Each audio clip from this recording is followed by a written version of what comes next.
สวัสดีค่ะพี่น้องค่ะม้วนนิ้วใบสีประยุกต์ค่ะ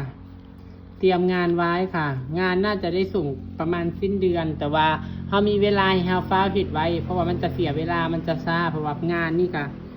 ถามว่างานใหญ่บ่ไม่งานใหญ่แต่ว่าแม่ใบสีมันหลายอันแล้วเพิ่นเอาไปประกอบเองนะจ๊ะเพิ่นจะไปประกอบใบสี5 ชั้นนะคะใบสี5 ชั้นแล้วเพิ่นใช้แม่เก้าหลายแม่นะคะพี่น้องค่ะแม่เก้าหลายแม่แล้วก็เพิ่นก็สีใส่เฮ็ดใบสีพรมใบสีเทปพร้อมค่ะแต่เพิ่นเอาไปประกอบเองนะคะอันนี้จะเป็นงานริบบิ้นฟ้าขาวค่ะพี่น้องค่ะนี่นะคะนี่พยายามเฮ็ดให้นิ้วน้อยๆเด้อพี่น้องเด้อเวลาเฮ็ดนิ้วนี่เวลาเข้าช่อมันจะได้งามนะคะพี่น้องค่ะเวลาเข้าช่อมันจะได้งามคุณเจ้าเห็ดนิ้วใหญ่เนี่ยเข้าช่อยากแล้วก็ช่อบกระซับช่อมันจะยืดสังเกตบอกพี่น้องช่อมันจะยืดแต่มันก็จะยาวสังเกตบอกบางคนก็ไปเอาราคาช่อใบสีแบบว่าไปถามทางอื่นมาแล้วมาเปรียบเทียบกับของพัชชานะวะของเขาคือคิดราคาเท่านี้เท่านั้นพัชชาคือคิดราคาเท่านี้เท่านั้นกับฝีมือมันคนละเกตพี่น้องคอยว่าตรงๆซะ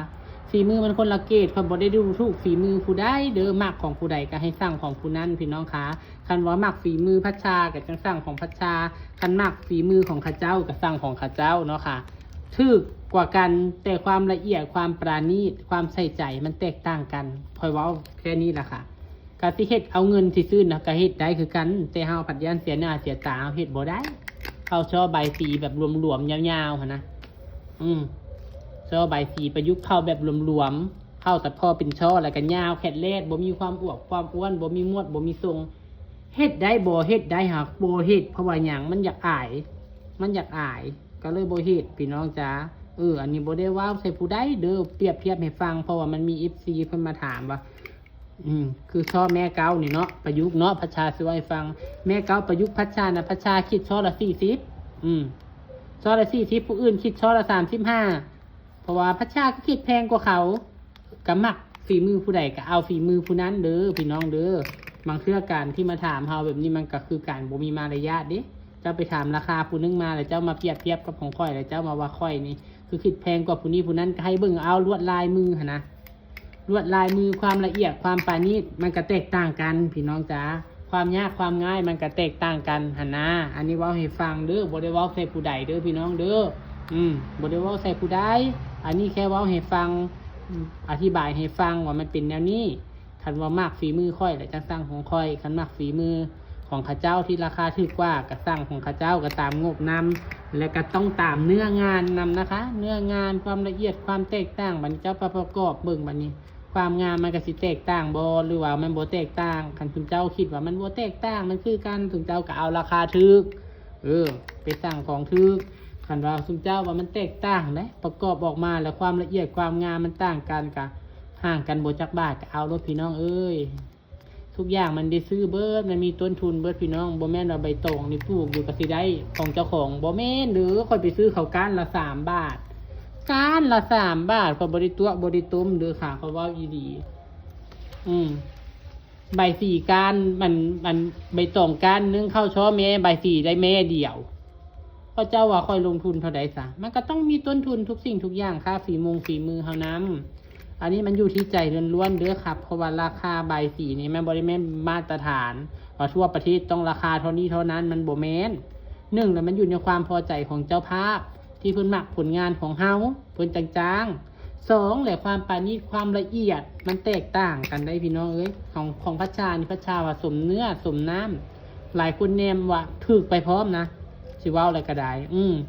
มันก็ถือกับบ่เป็นหยังเฮาได้กำไรเล็กๆน้อยๆหรือว่าสิขาดทุนกับบ่เป็นหยังค่อยนี่เอาหน้าไว้ก่อนแต่ว่าความซื้อได้พี่น้องเอ้ยไปสิว่านั่นใดก็ย่าค่อยเอาหน้าไว้ก่อน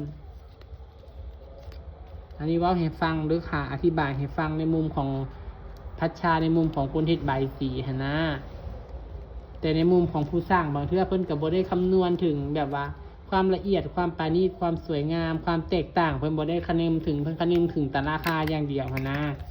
ก็แล้วแต่มากเนาะค่ะมากแนวใดก็สร้างแนวนั้นบ่แม่นว่าโอ้ยจะแม่นเว้าคือเนาะพัชชาจะแม่นเว้าบ่ง้อบ่หยังเนาะเว้าคือว่างานหลวงงานหลายบ่ได้แม่นงานหลวงงานหลายเว้าความจริงพี่น้องเว้าให้ฟัง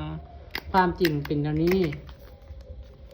อธิบายมันนี่คือความจริงเบิดขันมักลายมือผู้นี้ก็เอาผู้นี้มักลายมือผู้นั้นก็เอาผู้นั้นแต่ถามว่าราคามันก็แตกต่างขันเจ้าถามแต่สองเจ้าขันเจ้าลองไปถามสามเจ้าสี่เจ้าห้าเจ้าราคามันก็แตกต่างกันไปเบิดสู่เจ้าพี่น้อง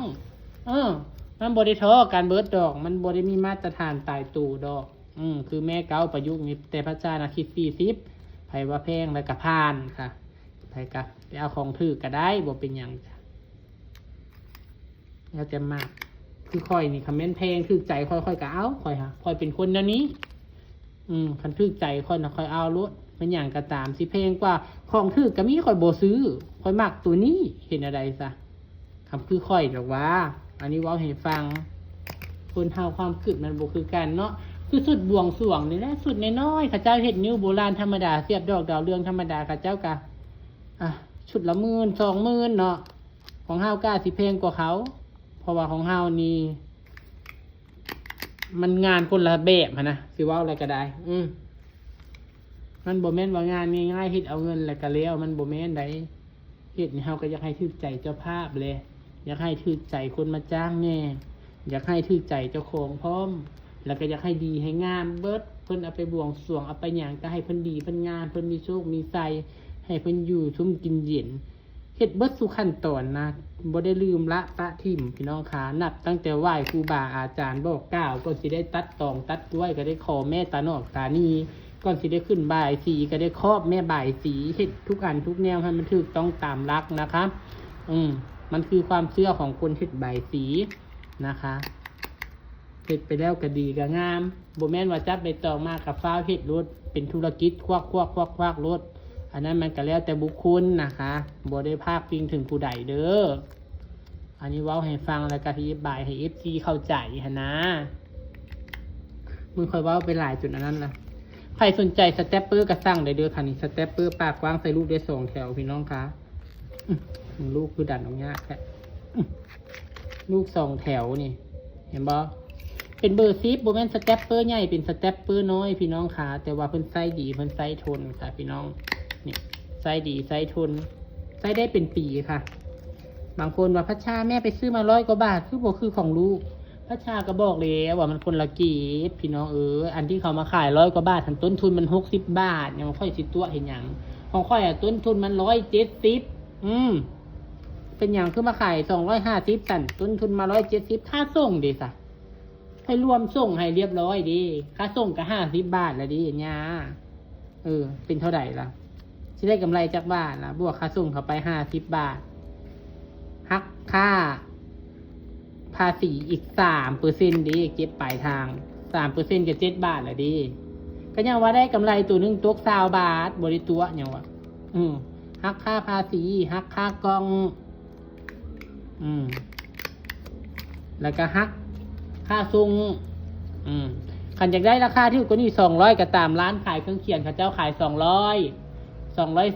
แล้วแต่ร้านแต่สุนเจ้าก็ได้ไปเลาะซื้อเองขันงานเกตนี่หันไหนขันงานเกต100 กว่าบาทนั่นต้นทุนมัน60เมืองทางนอกมันคือกันเบิดแต่เวลาใช้เนี่ยมันบ่คือมันนี่บ่ลงสปริงมันอ่อนนะคะอันนี้อธิบายให้เข้าใจบางคนบ่เข้าใจเห็นเขาขายในแอปแอปนี่คือ100 กว่าบาทฉันโอ้ยเขาค่อยได้มาฮอต60 บาทนะเขาขายกัน160 170นะเขาขายนะอันที่สุนเจ้าซื้อมาใช้นะต้นทุนของ60 บาทนะเขาก็ได้กำไรบ่ได้น้อยค่อยเห็นได้กำไร20 บาทเลยอันนึงนะจะค่อยอาศัยว่าค่อยขายหลายอันมือนึงนะมือนึงค่อยขายได้บ่ต่ำกว่า20 อันอยู่แล้วสเต็ปเปอร์ค่ะบ่ต่ำกว่า20 อันก็ไล่เป็นเงินกับจักบาทนะเขากับโอเคแล้วเขาบ่ได้ว่าหวังร่ำหวังรวยหวังแค่มีเงินจ่ายค่าน้ำค่าไฟพี่น้องเอ้ยอันใดมันดีเฮาก็ยังมาแบ่งปันนะแบบว่าแม่คนเฒ่าหลายคนเพิ่นใช้แต่สเต็ปเปอร์ปากแคบแล้วมุดมิดใดหยิบบ่ลงเลยอยากหายได้บาดนี้หยิบแนวใดก็บ่ลงเฮ็ดแนวใดก็บ่ได้ค่าเดียวพันลูกย่อค่าเดียวพันหนีบยากก็เลยเอาของดีๆมาเสนอให้ลองไปใส่เบิ่งหัวปากมันกว้างอะลีแล้วเวลาใส่มันก็แตกต่างแต่ทั้งนี้ทั้งนั้นมันขึ้นน้ำลูกความใดลูกสเต็ปเปอร์นี่คันเจ้าใส่ลูกสเต็ปเปอร์อันบ่แม่นยี่ห้อนี้น่ะมันบ่มอนพี่น้องค่อยลองแล้วค่อยบ่ตัวคุณเจ้าเนี่ย ไผซื้อสเตปเปอร์1ตัว250ค่อยแถมลูก1กล่องแล้วนี่ซุมเจ้าไปลองแล้วเอาลูกยี่ห้ออื่นที่ซุมเจ้าใช้มาเทียบกันเบิ่งยี่ห้ออื่นมันเย็บบ่อยากลงจักมันเป็นแนวใดอย่างว่ากับสเตปเปอร์ตัวนี้นะคันแม่นเป็นยี่ห้อนี้มันละม้อนมันนุ่มแต่ถามว่ามันมีค้างบ่มันก็มีค้างเป็นธรรมดาเล็กๆน้อยๆเฮาก็เคาะออกแล้วเปลี่ยนแถวใหม่ใส่อย่าไปเอาแถวเก่าใส่ค่ะมันค้างก็ได้อย่าไปเสียดายบางคนเสียดายก็กลุ่มเอาแต่แถวเก่าเพิ่นใส่โอ้ยพี่น้องเว้ายาวไปเลยได้นี่พี่น้องจ๋าจักมาเฮ็ดเวียกให้เบิ่งดูจักมาจมให้ฟังพี่น้อง10นาทีแล้วไปเด้อ